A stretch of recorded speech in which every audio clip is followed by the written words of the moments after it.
Hey guys, welcome back to this episode of the Xtra Mile Podcast. Guys, I'm super excited about today's episode. You have no idea. There's some people that come into your life and they just stand out. And I'm going to get into why this guest stands out to me every single day, every interaction I have with him. I'm always just a sponge, just trying to soak in as much as I possibly can. So I'm going to introduce you guys to my friend Doug Ferris right after this quick intro.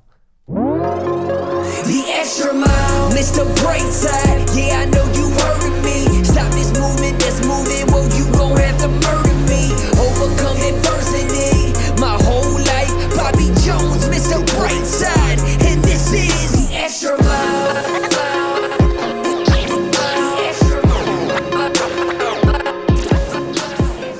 Woo!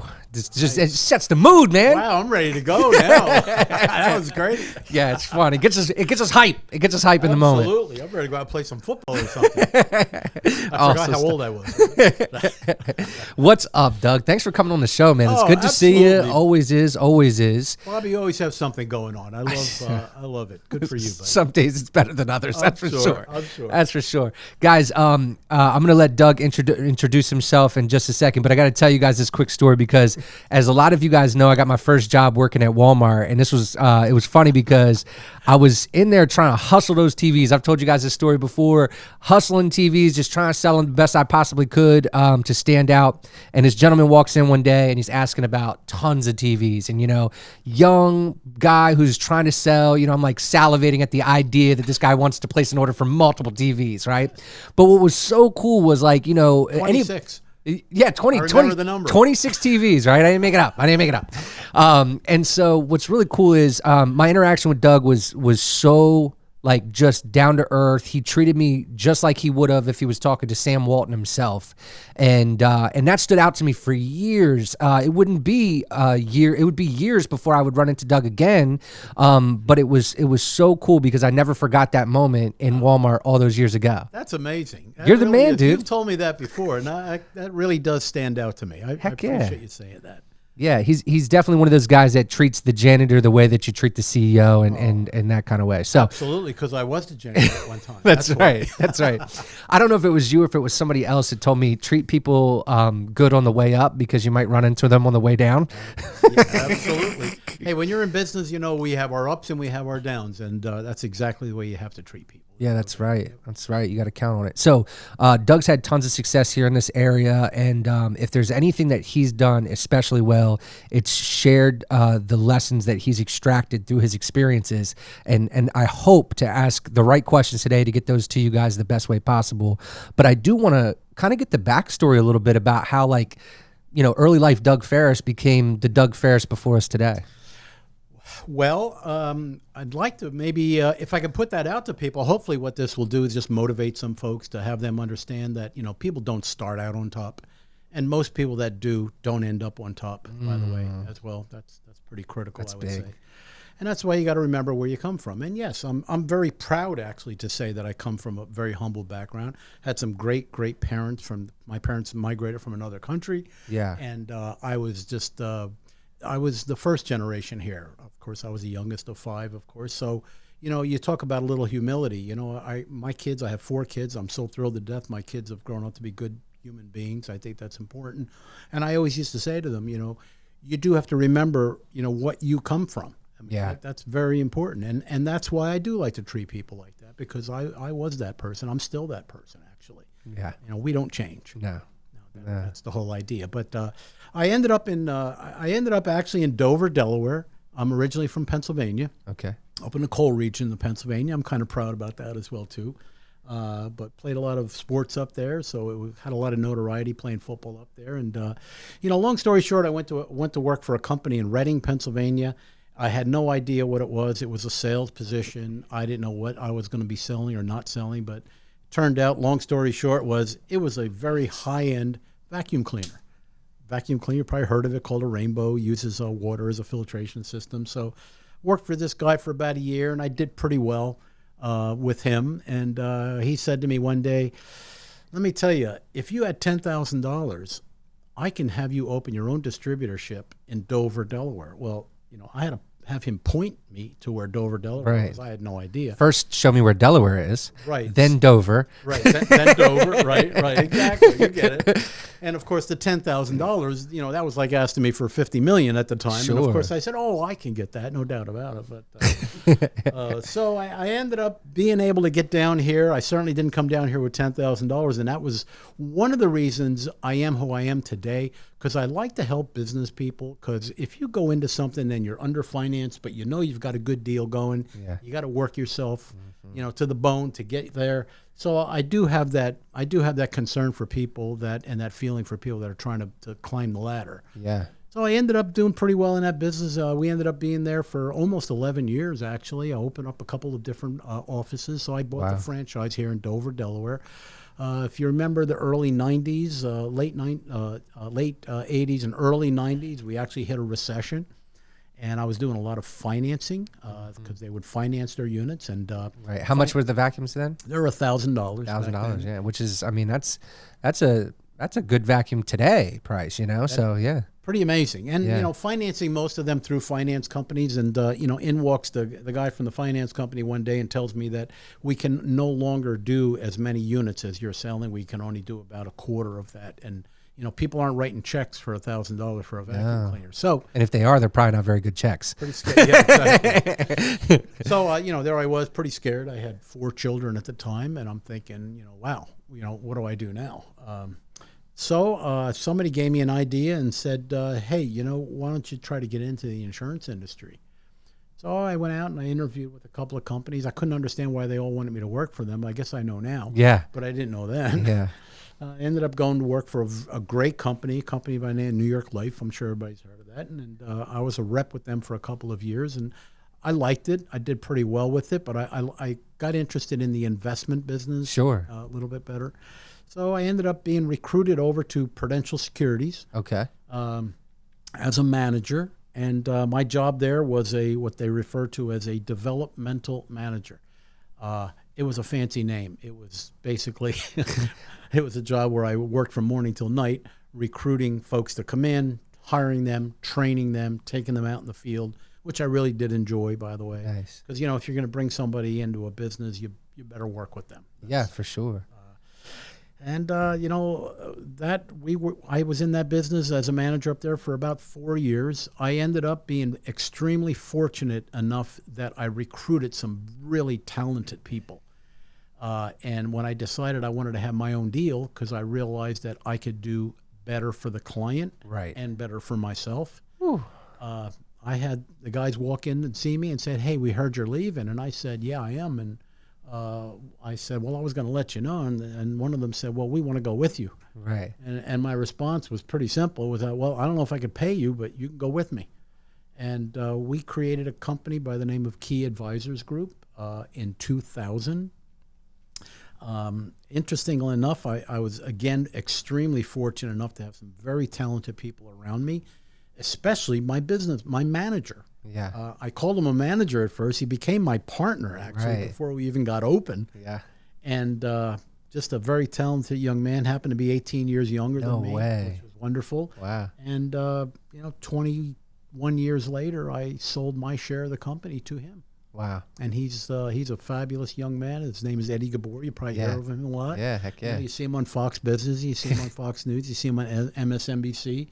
Pretty proud to find out that they're actually coming to Dover, Delaware, where he's actually in Lewis, Delaware, to be able to get some information about the market from a young him. man that I met when he was a junior in college. Wow. And on top of that, he also became a very, very close friend of the family. Eddie is more like my nephew than he was my business partner. Right. And everything just fell into place. And again, I'm very, very fortunate. Yeah. It's so interesting. I mean, there's so much stuff to extract from what you just said, but the number one thing I picked out of that was when you talked about leaving, it wasn't because the end result was going to be better for you. It was because the end result was going to be better for your client. Absolutely. And it would be better for you also. It was like a subsequent, yeah. So, there's a lot to that. I think that people that are listening, and feel free to chime in on this too, but, if you believe in something, you should do it, right? Especially because when you're believing in the end result for your client, man, think of the energy and the pride that you can have for your product and your company in every conversation you ever have, because you made a bit of a sacrifice at one point to make sure that the end result was the best you can possibly make it for your client. I hear you talk about that a lot with Brightside. It's crazy. People just really don't get it. It's a very gratifying, even back in the day when I'm sitting there on somebody's floor selling them a vacuum cleaner, I would very frequently have folks look at me and say, man, you really love what you do, don't you? Now, I wasn't real sure why they were saying that, but as I got older, I realized, hey, I really have the conviction. Yeah. There's no question about it. And, honesty and integrity, it's a tough thing because you can never get it back. Yeah. You could do the right thing 1,000 times. You do the wrong thing one time, it's not fair, but that's reality. It is. So to keep your integrity and keep your word and keep your honor, it's, and again, I'll tell you that I was very fortunate to grow up in a family where honor was a really important thing to our family. Yeah, let's talk about that for a second too. I have some comments about, what you were able to do with Key Advisor and the people around you at the time, but let's go back real quick. There's a lot of talk. There's a lot of people in the personal development space that really attribute their mindset of gratitude to being the kids of immigrants who moved here or maybe moved here themselves from another country. And can you talk about that a little bit? Because it's something I definitely don't have any familiarity with other than the observation itself.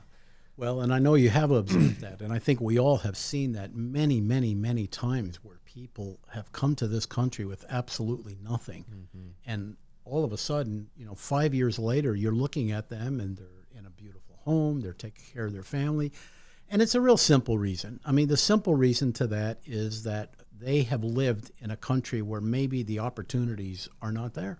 Yeah. And that's why folks that have grown up here maybe don't see it quite as much as people, people that really have come from other countries. Now, I'm fortunate enough to grow up here, of course, right, but I also heard lots of stories about my family, and I understand what they had to go through.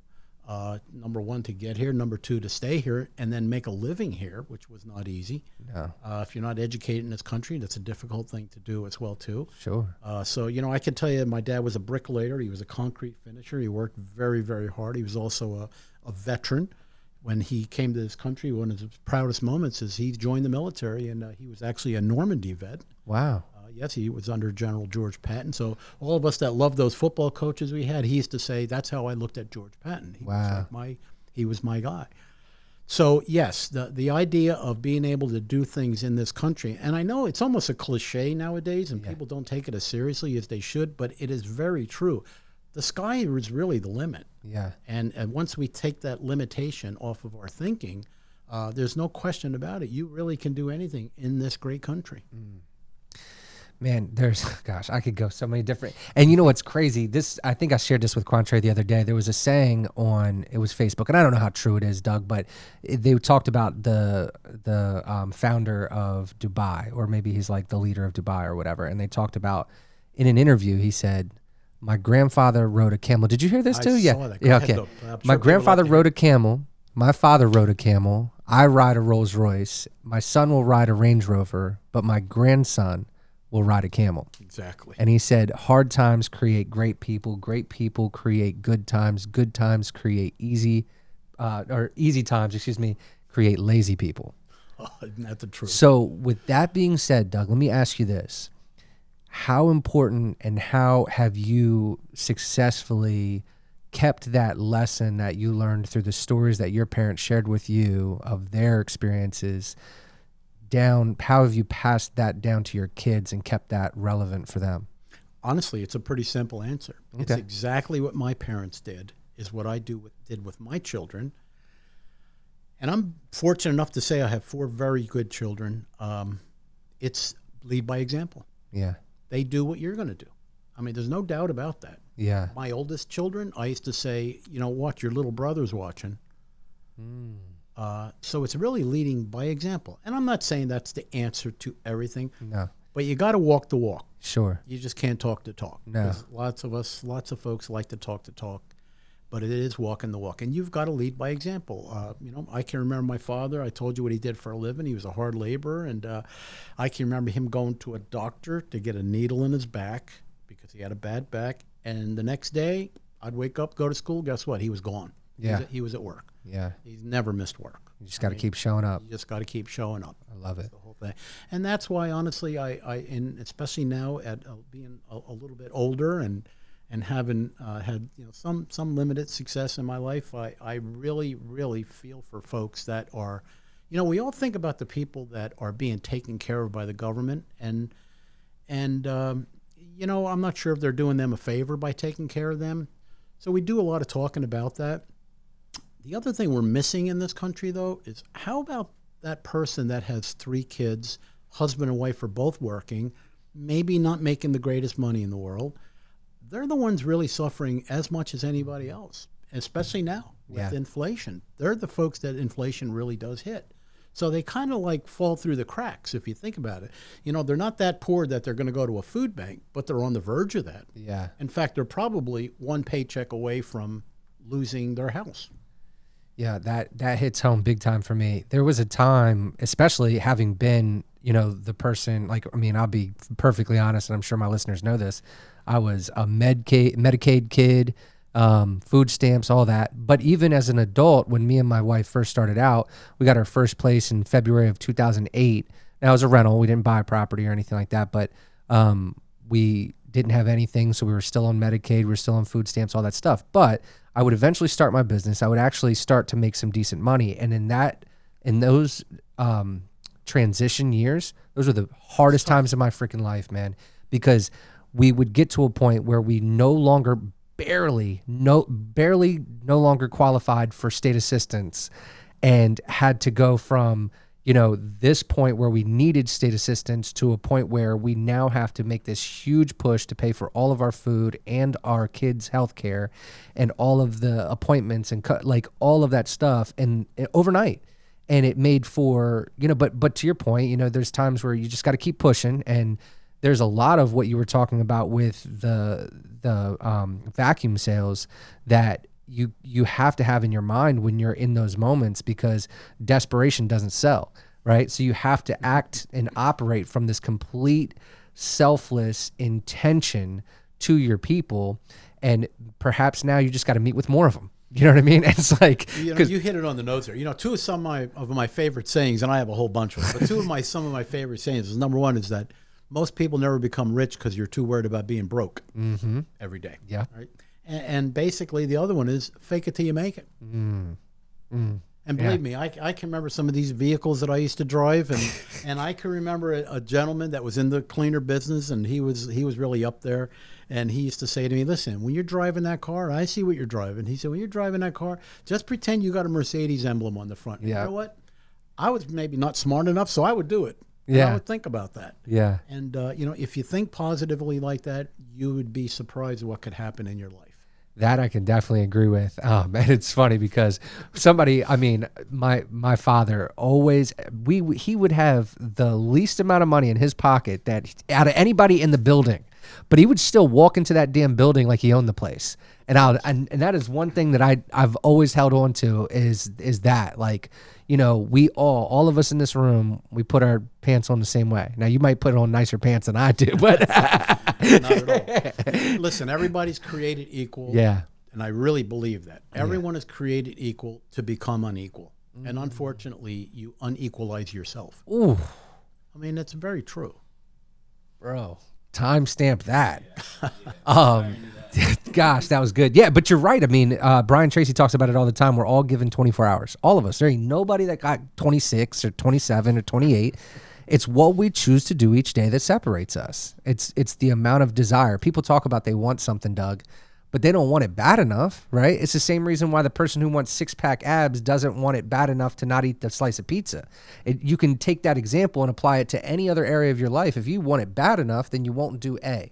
You know what I mean? I hear you talk a lot in our Master Network group, and really, we do have the same language, and I've lived it. And I want to say, I've been very fortunate enough to have people around me, like a family around me. Yes. I also had some very good coaches. I was a 3 sports guy, and I was very, very fortunate to play under certain coaches, and that was where the motivation was. Yeah. There's no question about it. Is do the extra mile. Could I Could I do 15 100-yard dashes after practice, after it was all up? No way, I couldn't do it. But you know what? They'll put it in your head. Yes, you could. Watch. Yeah. We're going to do it right now. And you know what? Hated every minute of it. Yeah. But when you're finished, it's a sense of accomplishment. Absolutely, it is. There's a word that you used earlier, conviction, which I freaking love, and that's it.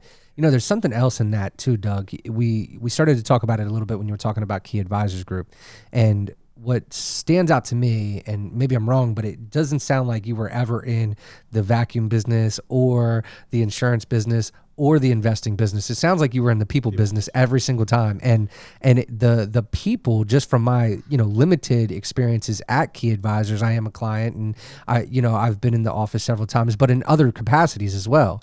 And everybody there, I mean, it's like the culture in that building just attracts you back to that building. Like, you look forward to your next meeting, even if it's not scheduled for a few months. Like, absolutely. Yeah. Listen, I went to work every day for 21 years with friends. Yeah. I mean, we had a good time. Now, believe me, when it was time to work, we were all working. Yeah. But not only that, is I'm very proud. Obviously, we're very proud of, Eddie and I building Key Advisors the way we did. And, we built it to over $500 million of assets under management that we were managing. That was in December of 2021 when I left. But I'm most proud of a couple of things. The people that worked with us have also become very successful, financially solvent. That's very gratifying to me. For sure. Also, my clients. Yeah. It's crazy. One of the things, again, that I'm proud of is that of that kind of volume of business, there's always hiccups here and there. I want to tell you that it's amazing to see a firm like that with no complaints, no dings, because we truly, truly did what's best for our clients, in our eyes anyway. The income we made from that was just a residual of what we did. For sure. So that's why I recently went to an event, because I'm a client too now. Yeah.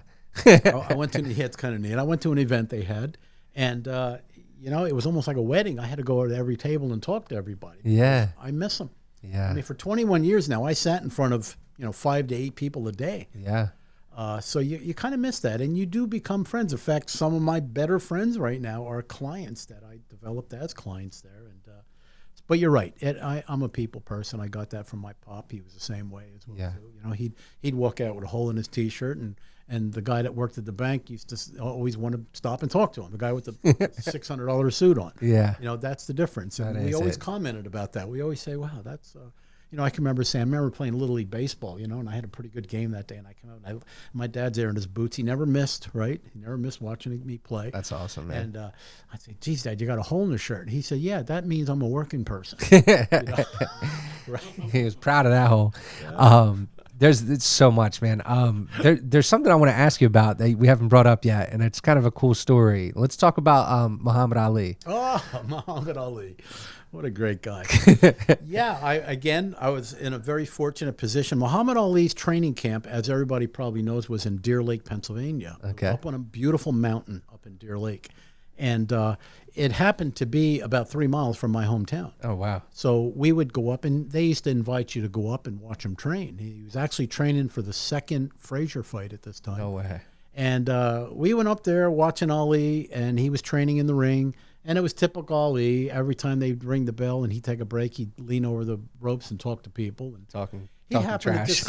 And it was my mom and my dad and me. It was kind of an odd thing that we went up there. And he... it's a hell of a family trip, man. Oh, he leaned over the ring and looked at us, and he said to my mom, where are you from?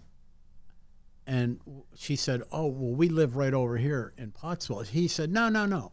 Where are you from? I could tell you're from somewhere else. She says, well, we came from Lebanon. He said, I thought so. He said, do you make that food? And she says, yeah, we cook it all. Didn't he have a fight over there, or didn't he? No. No. Oh, he said, no, but it was right when he was very active in the Muslim community. Okay. He said to us, I just came back from Saudi Arabia. Yeah, okay. God, I love that food. He said, do you cook it? He said, yeah. So my dad, being my dad, because he did this with everybody, by the way. Yeah. He'd say, well, you can come over for dinner sometime. You're like that, too. I am, by the way. You're right. But it's funny, and I'm like almost embarrassed that my dad's saying this to Muhammad Ali. So he looked up at Gene Kilroy, who was his agent, his manager, and said, get their phone numbers. Well, I wasn't taking anything Seriously, no way. I'm telling you, that guy called us 2 days later. He pulled in this Rolls Royce in front of our house, which was this little tiny townhouse, right? Yeah. And everybody's coming out. They're like, what the heck's going on here? Who's got a Rolls Royce in this house? Well, he ended up coming to dinner to our house on 3 different occasions. And I'll tell you what kind of guy Ali was. First of all, he was extremely intelligent. A lot of people don't realize how smart he was. Yeah. His game was just a game. Yeah. You know, he was an extremely great promoter. Right. But Ali, my sister was getting married. And my dad said, I want to invite you to the wedding. And he said, okay. So the night before the wedding, we had a little event at our house. And he came to that. Oh, wow. And when he was leaving, he came up to my dad and he gave him an envelope. And he said, listen, this is for your daughter. I'm not going to come to the wedding tomorrow because if I do, it'll be about me and not about her. Exactly what he said. Oh, sorry. I didn't mean to steal it from you. But yeah. Exactly what he said. Yeah. He said, it's going to be all about me. Wow. And that's the kind of guy he was. So, yeah, I had that privilege. Now, I got to tell you, he made me a little nervous because my brother told him I was a Joe Frazier fan. Oh, shoot. and I was. You know?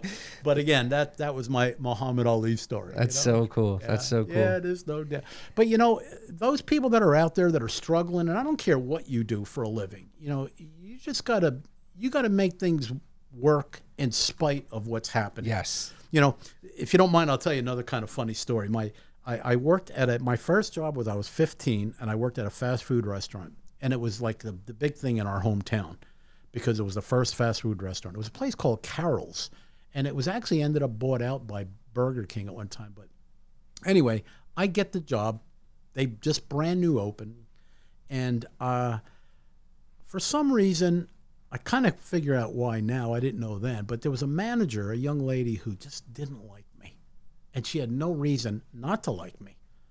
Not sure she didn't like the color of my skin or I looked like I was foreign even though I wasn't. Right. Probably what it was, but I didn't realize back then. Yeah. I just couldn't figure out why this woman didn't like me, and she just didn't.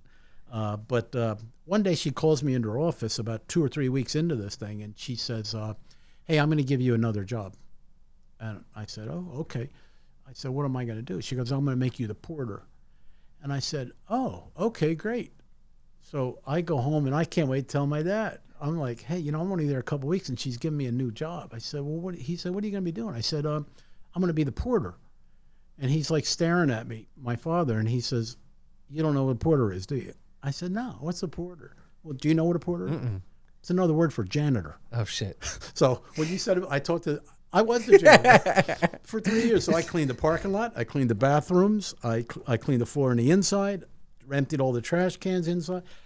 I did that for 3 or 4 years, and you know, you do it. That's all. That's so funny. And I think back on her. Yeah, yeah. I mean, it's one thing. There's got to be influence from the idea that you guys were already very humble and had those humble beginnings, and that was rooted, but also seeing the way that Muhammad was interacting with you guys and with all the success that he had and how humble he was with you guys.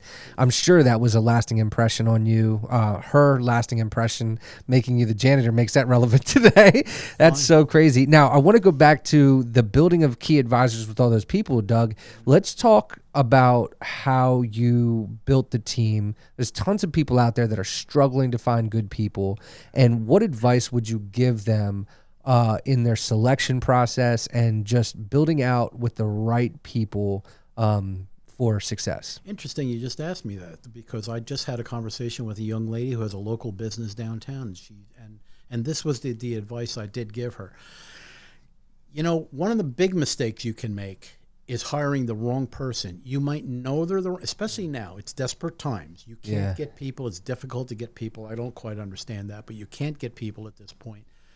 But if you do hire the wrong person, just to get you through until you get the right person, that could be a major, major mistake, because you're putting the integrity of your business on the line. That's the difference.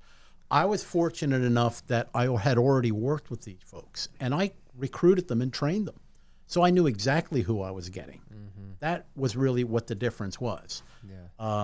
So, you know, my suggestion is, you wait as long as you possibly can to get the right person. Now, you know, we're never going to get the absolute perfect. There's no such thing as perfection. but I would not just put somebody in there because they're a body. Right. Because that can really be detrimental to your business.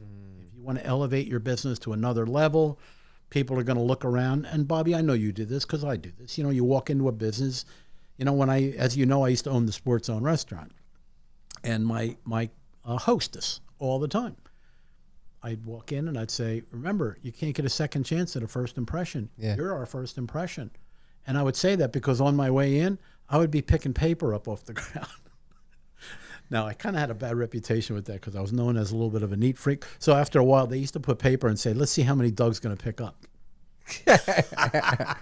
That's wild. Yeah, That's freaking wild. So that's the idea of, again, I want to say that I was fortunate enough to do that, but I also think people are smart enough to know if you get the right talent, they're smart enough to pick up on you. Yeah. Do I want to work for this person? Right. That's the other difference as well, too. So, you know, you got to be a boss. You got to be, you know, somewhat tough. You also, by the way, have to outwork your employees. That's very important. I'm proud to say I open the doors every day at Key Advisors, and I close the doors most days. So I think that's important. And if you do that, think about, you asked me how I got the work ethic. I got it from my father. If you do that as a boss, your employees there's no room for them to do anything other than what you're doing. So they're going to work and they're going to use the same integrity.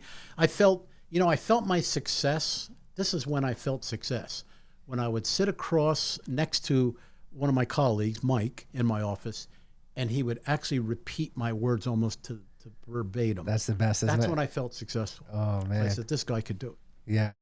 Hey guys, the Xtra Mile Podcast is brought to you by Brightside Roofing, and I want to thank everybody over at the Brightside team real quick, because without them, this wouldn't be possible. We started Brightside in 2013. It was my uncle, my cousin, and my brother who started it, and since that time, we have grown to serve over 350 roofing customers per year, and it means a lot to us because when someone chooses Brightside for their new roof, we know that it'll be the last roof that they have to put on that home. And so they could sleep comfortably underneath that roof for a lifetime. Guys, if there's anybody that you know that needs a new roof, you can count on Brightside to be the company that they can trust. Thanks again, and let's get back to the show. I do feel that. I know I'm much earlier in my career than you were at that point, but man, I'll tell you, hearing like my guys explain or talk about our product and using the value words and explaining like the peace of mind that really comes with it, and I'm like, oh, that sounds super familiar, and I'm like, oh wait, that's what I say. Yes, exactly. And it's like, but it's almost like an unwritten script of, you know, value words and you know, just trying to get across the idea that we have their best intention in mind. We say in our consultation process, one of the number one things I say in my consultation process is you're going to want to ask your other contractors about this specifically. Right. Because I'm not saying, hey, listen, we're not the fit for everybody. But my number one thing is, no matter who you choose, I need to make sure that you got the right protection on your home. And with this information that I'm going to arm you with, you're going to have every question that you need to ask your other contractors so that they get you the right roof on your home. So what you're doing is what we would call very simply, you're giving them some type of education. And, you know, we did that in the investment business. I used to say to clients, look, you don't need to be a financial advisor, but I do want you to understand, you know, some of the basics on why we're doing certain things as well, too. So it is an education. And if you educate the client, it's a lot easier for you as well, too. And you know, to me, it also took the edge off. Like I'm not trying to sell you anything here today. Yes. I'm trying to give you this information because at the end of the day, I want to make sure you get the right roof. So it didn't really come off that way. The other thing that it did, there's a mindset here too. I don't know if you see this approach. We see it with like in home improvements a lot. They'll do like, let me show you how to retile your bathroom or your backsplash in your kitchen, right? And then we're going to make it 3 simple steps, right? And it's 3 simple steps, but you need 20 different tools that you're going to have to go rent, right? So by the end of it, you're like, okay, that looked simple enough, but I think I'm just going to hire that guy because he's already got all the tools to do it. You know what I mean? It's like the DIY marketing approach, and it works, but it's also like, think about my customer in that situation. They're like, I don't want to have to ask the other contractor about that. The other contractor should already know. And if he doesn't know, do I really want to do That's the business right with that guy? You know what I mean? So it's there's an approach to it. But again, with as long as you got your customer's best intention in mind, like I don't have any shame in that at all. 100%. Should never be any shame. And you know, it's interesting now that we're talking about businesses out there. It's, you know, it's almost today that you wonder if the new movement that's going on, if that's what we want to call it, you know, it's like capitalism is a terrible thing. Right. And I truly don't get that. Capitalism has helped a lot of people. Now, if you want to talk about greed, Right. Yeah. greed That's is different. a terrible thing. Greed will destroy everybody, including the person. Including that's the greedy. person. Yeah. But capitalism, you know, I want your listeners to do this because you can Google this and see if I'm telling the truth. In the year 1900, I want you to look up what the average male life expectancy was in the year 1900. Do you have any idea what it was? Well, I can tell you it was 46 years old. Wow. You know, right now it's 84. Right. 85 actually. And whether people want to admit this or not, a lot of that had to do with capitalism. For sure. I mean, look at these hospitals today. They're big conglomerates. You know, I'm not crazy about that part now, but a lot of the research that has been put into, there's research companies, there's bio research companies, medical companies, pharmaceutical companies. This is all through capitalism. Yeah. And yeah, they might have a ticker symbol on the stock market. And, you know, let's face it, not everybody is Warren Buffett. No. I mean, Johnny Lunchbucket that works over there at Kraft Food is putting money into a 401k plan. Right. He's not a Wall Streeter. No. That's not exactly, but it's easy to say, oh, you're just interested in money because you're a Wall Street guy. You know, that's not it. Yeah. So, but we're taught that, you know what I mean? People teach that money's the root of all evil, you know, like what you do with it is yeah, the exactly. root of all evil. Yep. That is really and in fact, you know, I say this as humbly as I could possibly say this. Right now, I'm not one of those guys that believes in writing big checks to the United Way, and forgive me if you're out there listening, United Way, or any of these Sure. things. I'm trying to do things. You know that target person that I talked to you about? That's kind of that middle person. Mm-hmm. So my friend and I said to her, listen, here's what I want to do. I want to be at some of these grocery stores, and I want to pick out a family. I want to take care of those groceries and walk out the door. Yep. I don't need to have it, you know, show my big check so somebody can put it in the newspaper. That's right. That's the whole concept. And that's also, by the way, what capitalism can do for other people as well, too. You know, it's not a dirty word. No, it it's really not. isn't. But we have to keep our humility, and we have to think about other people. And it goes back to what you started talking about earlier, is gratitude.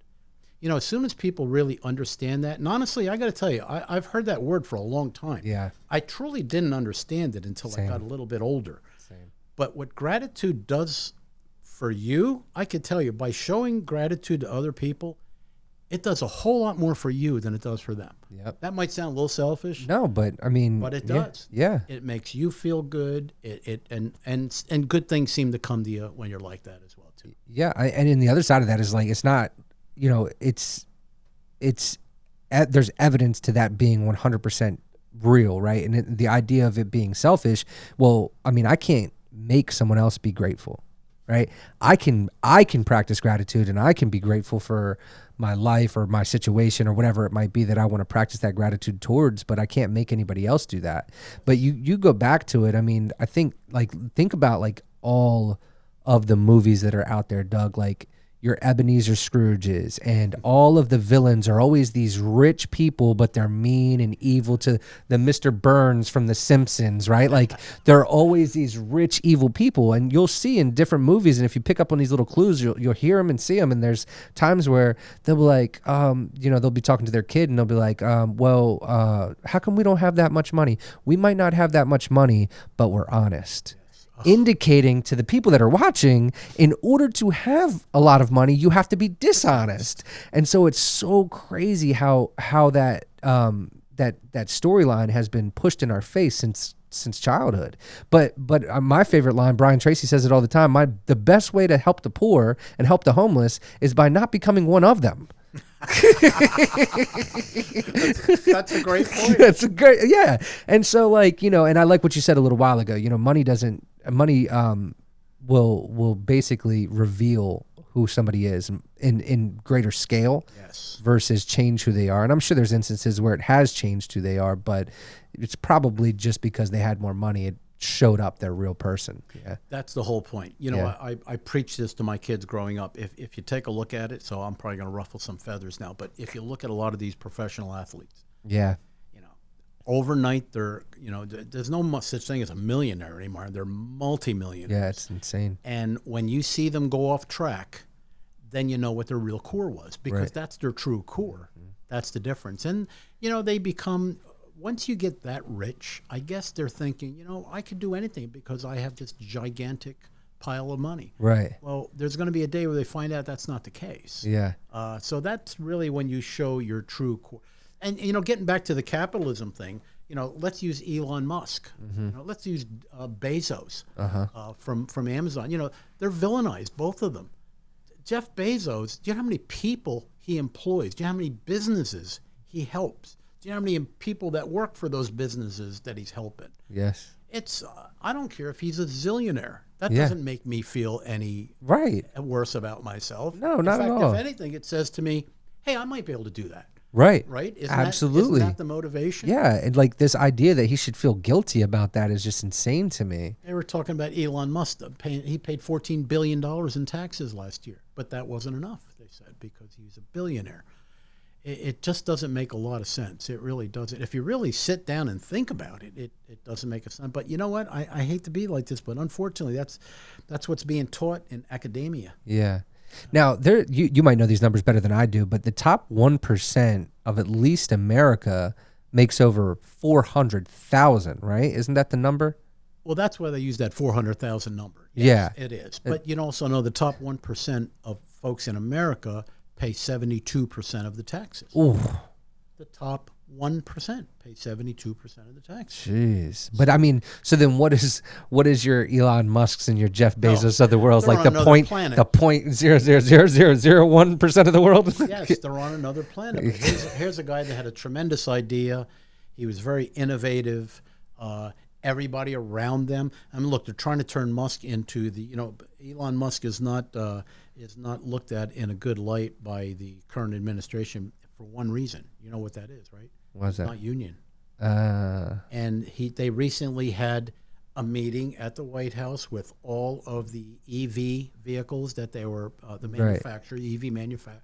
He was not invited, and he sells more EVs than anybody else. combined. You're right. Combined. And my truck's taking way too long, Elon. Damn it.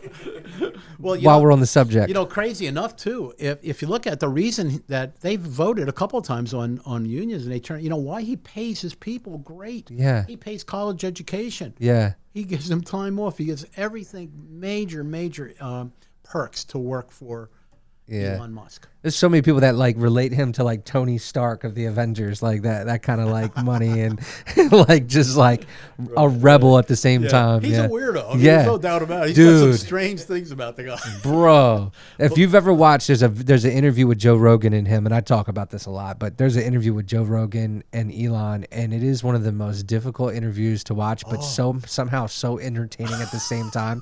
Like Joe will ask him questions, and I know the video has been edited recently because now there's not as much gaps in between the question and the answer. But bro, like 45 seconds would go by, Doug, after Joe would ask him a question, Nothing. and Elon's just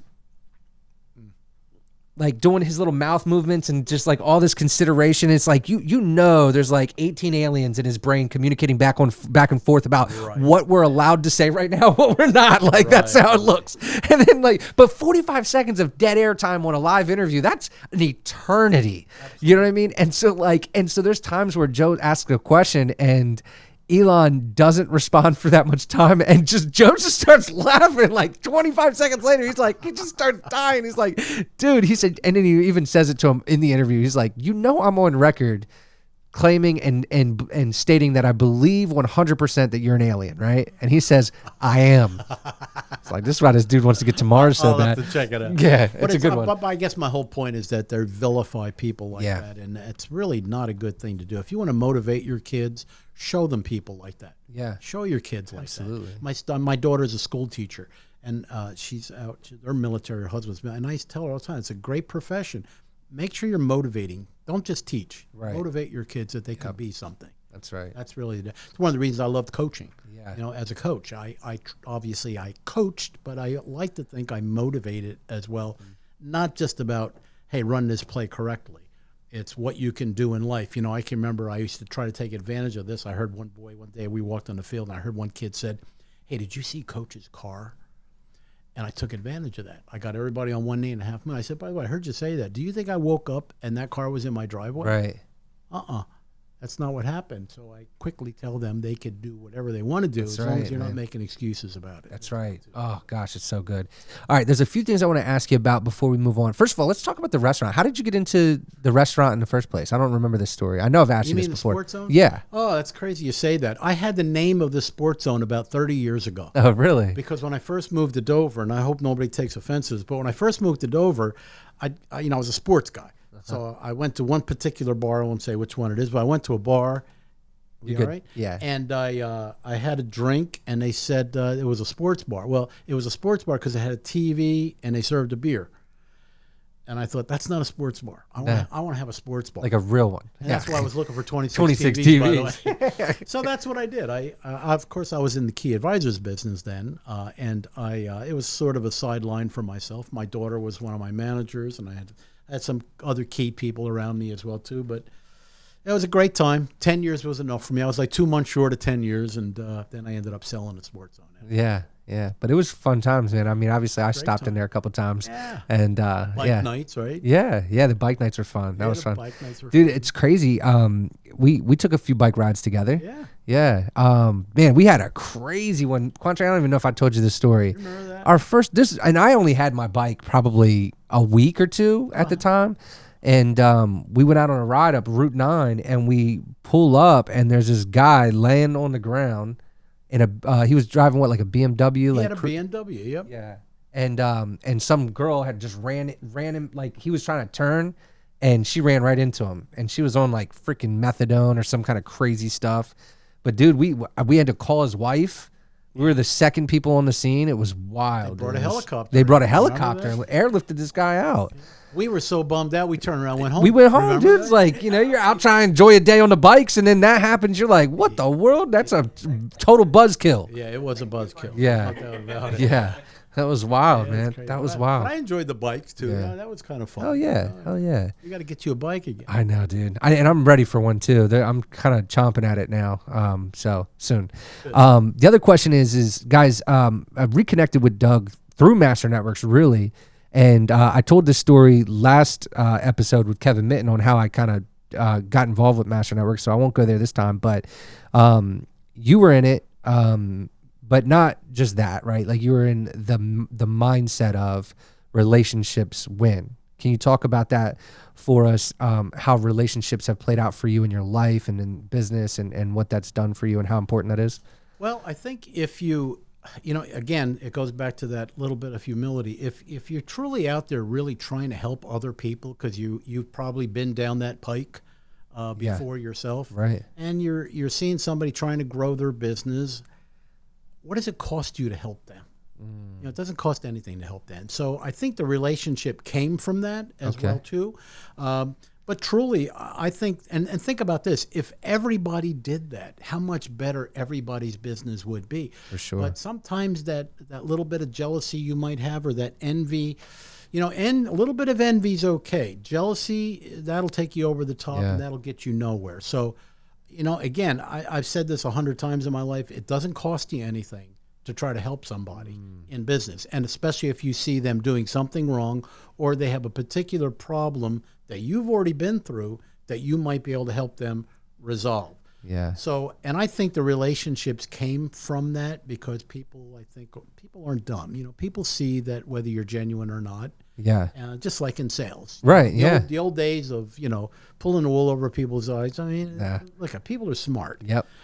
So that's why, as I started this conversation earlier about integrity and honesty, and, you do that wrong one time, you're in trouble. That's right. So I think just the relationships, and the other thing is I know so many people from so many different walks of life. Yeah. I had the restaurant, I have key advisors. I had 4 children. They were all into sports as well too. Right.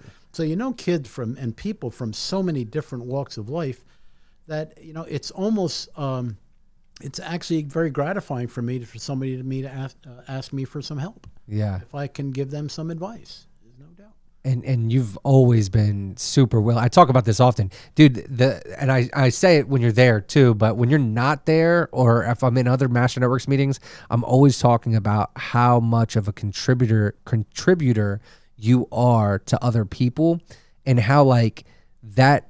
I wish that for more people. I wish that they understood that. Now let me ask you this though, like. And only because I've experienced this, I imagine you've probably experienced it 1,000 times more than I have, is the idea that the recipient who thinks they want help also doesn't have the humility around, the willingness to be wrong about something that they're doing. Yeah. Well, what do they say? If you continue doing the same thing over and over again, it's not working. What sense does that make? Sometimes, and it's tough to make changes. You know that, I know that. And I'm probably the worst at that, making changes. I get myself into heck, if somebody knew where I was, if somebody had a hit on me, they know where I'd be every morning because I'm at the same place all the time. Yeah. There to the gym, to the coffee shop, back home, right? But that's a good point. I mean, you have to be open enough to be able to listen to what some other people say. And listen, sometimes people are sitting there looking at you while you're talking to them, but they're not listening. Not at all. They're not listening. You also have to give them a really good reason to make that change as well too. Yeah. But sometimes it's a matter of a leap of faith, and to say, look, what more can you do? You're continuing to do this. It's not working for you. Why wouldn't you change? So maybe it's just a matter of getting a little bit more factual with them, and maybe a little bit tougher at times too. You have to do that with your kids sometimes. Right, yeah. Sometimes they don't listen to the easy things. They listen to the tough things. Yeah. No, you're so right too. I think there's something you said is like why, like explaining why, right? Like I can tell you that doing this and doing this works because I've done it and I've seen the results, but I also need to explain to them why it works and understand, you know what I mean? So I think that, that's with everything, right? Like even in sales, like it wasn't the features of the rainbow, right? It was how clean it was going to leave the floor, right? So it wasn't the features, it was the benefits of. What is it going to do for me? Right, exactly. And isn't that with anything? That is with everything. That's the difference. One of the things of a client or a potential client would walk through the door, and my first meeting with them, if I would always ask them, do you currently have a financial advisor? And if that answer was yes, I would say, well, do you mind if I ask you, how come you want to see me? Well, they're going to tell me everything that went wrong with that person. And it's a good education. Yeah. It really is. So we hear it. Now, for example, as a financial advisor, you first of all, what you tell them you're going to do, you better do. Yeah. Well, not as any business. Right, yeah. But in my scenario, one of them was, we're going to review with you 4 times a year. Now, you don't have to come in, but we're going to reach out to you 4 times a year to come in. And I know that probably half of them thought, yeah, right, that's what the last guy said too. And I can never understand why, as a financial advisor, why you don't do that. Because our turnover, what we refer to as our turnover ratio, which is basically how many people you lose, was literally nil. The only folks we lost were, unfortunately, when they passed away. Right, yeah. Because we dealt with a lot it's of the nature of the business, folks. yeah. So, why would somebody not do it? Is it a little extra effort? Yep. If you wonder why your financial advisor is on the golf course all day long, that's why. Yeah. And I would hear that, and I would think, how do they have time to do that? Bro. Because I got 6 appointments today. How do I go on a golf course? Yeah. I know you're not a big golfer, but I'd be trying to figure that out too, Doug. I'm like, damn it, how does everybody else have time to get their game so perfect? 3 hours Because they're on a screwing golf around. course, Damn it. Yeah. I know. I don't play golf unless putt-putt counts. Yeah. We gotta hit up one day. So I have one question that I ask everybody on the show, Doug, and honestly, this might even be a little challenging because you've brought up so many examples of it already, okay? And the name of the podcast is the Xtra Mile Podcast for reasons that are obvious. For me, there was a lot of times where going above and beyond the expectation changed my life in very dramatic ways. Can you talk about a time where going the extra mile, going above and beyond the current expectation, just really played out in a big way for you in your life or in your business? Well, yes, as a matter of fact. I guess I would refer that to when we opened up a second location. I wasn't positive that's really what we wanted to do. I was a little iffy about it. My partner and I both were a little bit iffy about it. We were getting business from down south anyway. Our office here in Dover was getting business from the Rehoboth area, but we didn't have a presence down there. So what we did was we spent the money for an office down there, money that really stretched us at that point in time. Sure. But we had such conviction that it worked here. Why was it not going to work down there? Right. Where there's even more of some financial influence down sure. there as well too. So I hope I'm answering that question right, but that's something that we were a little iffy on. But when you make that decision, you jump in with both feet. That's the other difference too. Yeah. Push all the chips in. You can't say, I'm going to give this a try. Yeah. And I've said this 100 times in my life too. Failure is not an option. Yeah. You can't even think of that. Yeah. I mean, I literally have heard people say, if this doesn't work, I'm thinking maybe I'll go to work for Comcast. Who can think like that? So I will say this, Doug, I was so guilty of that mentality for so long, dude, because I had just crazy experiences that I just was like, I had to have a backup plan on a backup plan on a backup plan. It just always was that way for me. And I in hindsight, I look back and I know that that's not the recommended approach, right? They talk about burning your ships, right? Like, listen, what was it, the general where they went to storm an island and they said, they turned around and how do we get off the island? Yeah, right. And he burns the ships, and everybody's looking back like they were thinking. They literally thought they were going to lose and then retreat, and then he burnt the ships, and they're like, "We've got no choice." Yes. Holy smokes! Yeah, and I think that is the right way to do it. Right? Is like just move forward with success is the only option. It's the only option, and if I could give some advice, some further advice under that same scenario, is that when you think things are going the opposite direction that you want to go in, look, that's what separates successful people from people that are not going to be successful. If you can fight through those times, because one of the misconceptions out there is that if you see a very successful business person, most people think, wow, they're lucky. Did you ever notice how the more successful you get, the luckier you get? Yep. Well, it has nothing to do with luck. Nothing. Zero. Luck is L-U-C-K, labor under correct knowledge. Did you ever hear that? Never heard that. Labor under correct knowledge. I love that. Yeah, because it has nothing to do with luck. It's persistence. Yeah. Persistence overcomes resistance every time. And if you have a legitimate business that you think is something that you can take care of people with, and people will put their arms around once you pass that information on to them, then you got to go at it like there's no tomorrow. Man, that's so good. Overcome. My wife and my brother tell me all the time they don't know how I shit with the horseshoe shoved so far up my ass. That's how lucky they talk about me being. Luck has nothing to do with luck. Yeah. Absolutely nothing to do with luck. It really isn't. It's just a matter of being persistent, and everybody's going to go through tough times. In fact, if you haven't gone through one, I would kind of worry about you. Ooh. If that person did not go through some difficult, because what that shows that person that could persevere. Yeah. That's why I'm sure you've seen this, Bobby. It's probably you, because I could tell you it was me. I was a C student in high school. Oh, dude. In school, I was a C student because I struggled with it. Yeah. I was very good at certain things, which was math. That's obviously why I got in the business. But the other things, I struggled with it.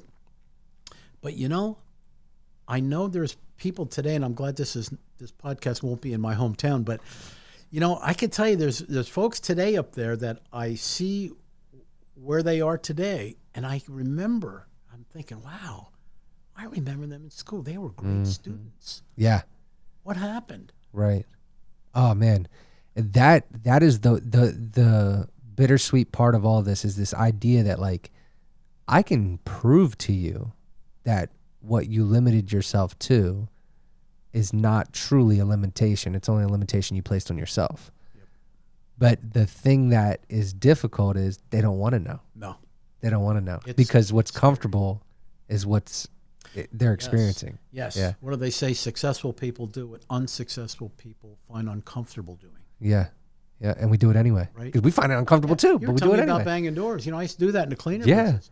In fact, if I got to tell you, when I was at New York Life, I started doing that, and I was knocking them dead with it. Yeah. And one of the girls in the office said, "Are you still going to those industrial parks and knocking on doors?"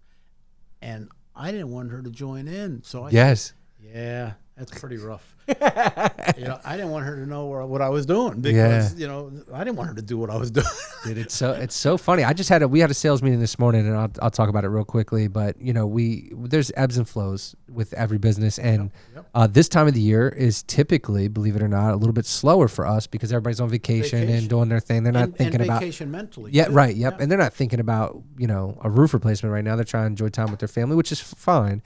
But one of the things that was so important for me to identify as I moved from a canvasser with a roofing company when I first got in the industry, I was a canvasser that got promoted into sales. That's what made you strong, Bob. Absolutely, because first of all, I am no longer afraid of no, and I haven't been since I was a canvasser knocking on doors, because no came in a much different way when you're knocking on somebody's doors than it is when you're just trying to present to people out here. Sure. And so, but the one thing that changed for me is as I entered the sales force for this company, I was at a point where it was a slow time in the business. I didn't know that. So I didn't know that I wasn't supposed to be selling right now. So when I went out, I was knocking on doors and I was generating my leads while all the other salesmen were waiting for leads to come to them. I was out there getting them, and it changed what I was able to be for that sales company or for that company at that time. And it changed everything for me too. It's just like this understanding of if it's to be, it's up to me, but also in that position of, hey, listen, if you're slow, it's on you. If it's not, that's on you,? And so, but knocking on doors was fun. It was so much fun. It's so crazy how I look back on that and I'm like, my daughter did it for a little while. And I think, I just think that, man, if somebody doesn't experience cold calling in some way, shape, or form in their life, they're missing out. I don't know if you know this or not. My oldest son's an attorney in Philadelphia. I don't know if I knew that. DJ, yeah. He did that with a window company. Really? Up in Wilmington. That's cool as shit. Between the year before he went to law school. He did it all summer long. I freaking love that. He hated every minute of it. Yeah, but good for you. You'll never be afraid of rejection after that. It's the whole idea. What can happen? Right. Yeah, it's insane. Well, Bobby, I think these podcasts you're putting out there are great and I'm guessing that your audience is pretty much entrepreneurs. Yeah, or hopeful entrepreneurs, somebody that wants to start a business. That is an entrepreneur. Yeah. Even though you may not be one yet. Yeah. In your mind, if you are one, that's great too. But listen, you got to take the risk, and the risk isn't that big, right? Especially when you're young. You got to go out there. You got to try things. It's just a matter of, and it's not all about making big money. It's also about your own gratification. Someday I'll be able to say, and you will be able to say, no matter how successful or unsuccessful I was, I made my own living. Yeah. It's not that there's anything wrong with going to work for somebody. Nope, no. But you made your own living, and there's nothing harmful about wanting to make a lot of money for your family because, money isn't everything. What money does for me is gives me security. Yep. Money security, which allows you to help other That's people right. as well. It gives you choice, right? It gives you the freedom to choose what you're going to do with your time because that's the greatest currency is the time that we have. But the money will give us opportunity to choose what we want to do with our time better, right? And I think that's what it really does for me anyway. Is this ability to be a little bit more picky and have choice over what it is I'm going to spend my time on. Sure. Yeah. And that goes back to being somebody who not only donates their money but donates their time and things like that. Dude, as well. You're a rock star, and this is an interview that was probably long overdue. I don't know why we didn't do it sooner. With that being said, we got to have you back on the show, dude, because we didn't even talk about real estate at all, bro. We didn't even talk about real estate at all. That's my next page. That's all. And I've always owned a little bit of real estate. That's what I was going to say. Now I'm doing it for a living, and I'm enjoying it too. But I just want to put the word out there to people that take the limitations off your thinking. Yeah, for sure. Think differently of yourself. You probably heard me say this to somebody in the room the other day at our Master Network. But remember, people perceive you differently than you perceive yourself. That's right. And they probably perceive you a whole lot better than you do. Absolutely. And that's why you have to think. And again, money, no money, you truly won't be happy. That kind of reminds me of something somebody in the cleaner business said to me one time. Money doesn't bring happiness, but I'd rather be miserable in a nice neighborhood.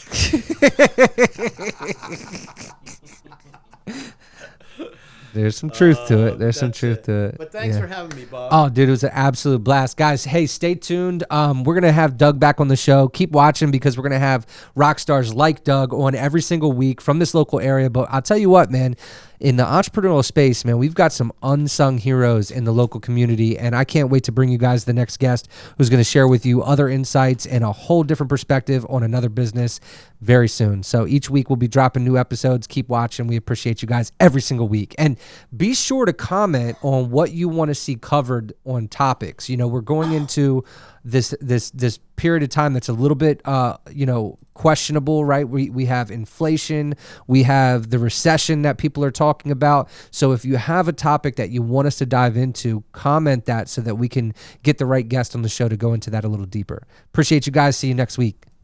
Thank you for tuning in to the Xtra Mile Podcast. If you're still listening, that means you learned something or you would have turned this off. So make sure you subscribe so you never miss an episode of the Xtra Mile